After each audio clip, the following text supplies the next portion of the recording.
ฉลองปีใหม่สไปเดอร์แมนที่พาไปตึกป่าไปล่าปลาสุดไซโลกันลุย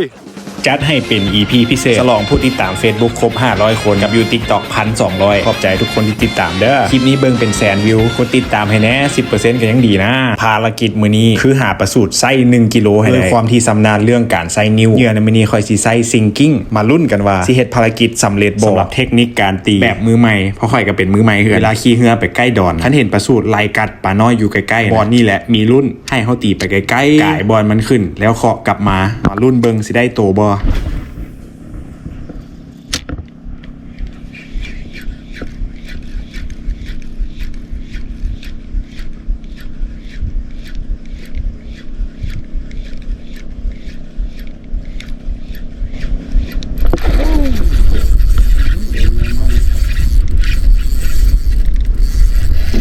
อ้เบรกจนไหลตัวนี้โอ้เปลี่ยนกล้องเปลี่ยนกล้อง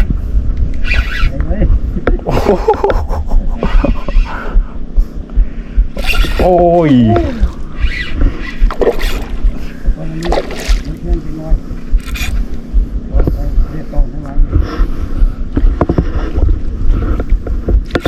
โอ้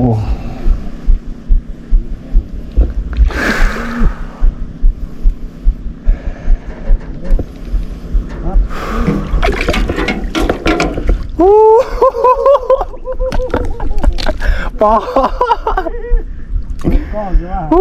พอดีได้คลิปทุกคนโลมีโลตัวนี้นะมีไส้โลแน่นอน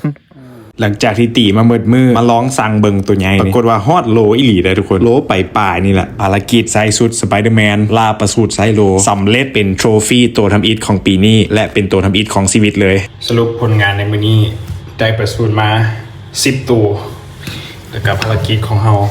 ประสูตรไซโลสำเร็จสุดยอด